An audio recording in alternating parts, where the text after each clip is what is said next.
Hello साथीहरू, यो हिमाल र हिम श्रृङ्खला सम्बन्धी क्वेसन रहेको छ। यो लोकसेवामा के भन्छ भने हरेक पाली सोधेको, यसबाट एउटा क्वेसन हरेक पाली सोध्छ। नेपालमा 28 वटा हिम श्रृङ्खला रहेको छ। नेपालमा कतिवटा हिम श्रृङ्खला रहेको छ भने सोध्यो भने 28 वटा। र हिमालमा के भन्छ भने नेपालमा हिमाल सोध्यो भने 8000 मिटर भन्दा अग्ला हिमाल नेपालमा कतिवटा हुन्छ भने सोध्यो भने 8 वटा। र विश्वमा कतिवटा हुन्छ भनेको विश्वमा 14 वटा हुन्छन्। त्यस्तै गरी 8500 मिटर भन्दा अग्ला हिमाल कतिवटा छ भनेको 3 वटा। यो 8000 मिटर भन्दा अग्ला 8 वटा र 8500 मिटर भन्दा सोध्यो भनेको 3 वटा हुन्छ। त्यस्तै गरी 6000 भन्दा माथिको सोध्यो भनेको 1310 वटा हुन्छन्। र नेपालमा हालसम्म आरोहणको लागि कतिवटा हिमाल खुलाइएको छ त्यो क्वेसन आयो भनेको 476 वटा रहेको छन्। यो भन्दा पहिला 419 थियो र हाल 57 वटा हिमाल थपाएको छ।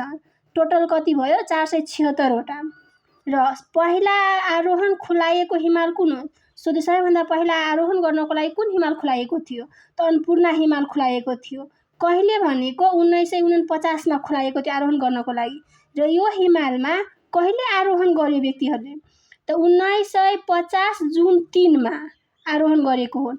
र यो अन्नपूर्ण हिमालको उचाइ कति रहेको छ भने 8091 मिटर रहेको छ। 91 मिटर रहेको छ। र यो अन्नपूर्ण हिमाल कुन जिल्लामा पर्छ भनेको कास्की जिल्लामा पर्छ। त्यस्तै गरी नेपालमा भएका 8000 मिटर भन्दा अग्ला हिमाल 8 वटा रहेको छ।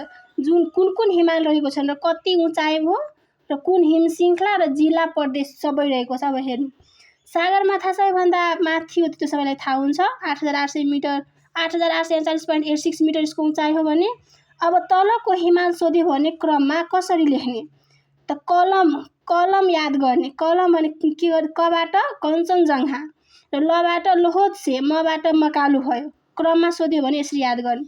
र अल्को CDMA गर्ने। सी भनेको चोयु, डी भनेको धवलागिरी, ए भनेको मनास्लु, एम भनेको मनास्लु, ए भनेको अन्नपूर्ण। यो सूत्र सम्झ्ने। क्रम मिलाउनमा आयो भनेको कलम र CDMA। यो क्वेसन सम्झ्ने, यो सूत्र सम्झ्ने यसको। र अब सगरमाथाको उचाइ यति हो, सबैको उचाइ दिएको छ। अब यस्तै गरी यो हिमालहरू कुन प्रदेशमा र कुन जिल्लामा रहेको छ त्यो पनि छ। 5 वटा हिमाल प्रदेश नम्बर 1 प्रदेश कोशीमा रहेको छ। र 4 वटा हिमाल के भन्छ धवलागिरी, मनास्लु र अन्नपूर्ण यो गण्डकी प्रदेशमा रहेको छ। 4 नम्बर प्रदेश गण्डकीमा रहेको छ। त्यस्तै गरी अब के भने सगरमाथाको बारेमा। सगरमाथा दिवस कहिले मनाइन्छ भने मे 29 मा सगरमाथा दिवस मनाइन्छ। र सबैभन्दा पहिलो आरोहण कहिले भएको थियो सगरमाथामा त 1993 मे 29 मा। त्यसैले मे 29 को के भन्छ भनेको सगरमाथा दिवस मनाइन्छ।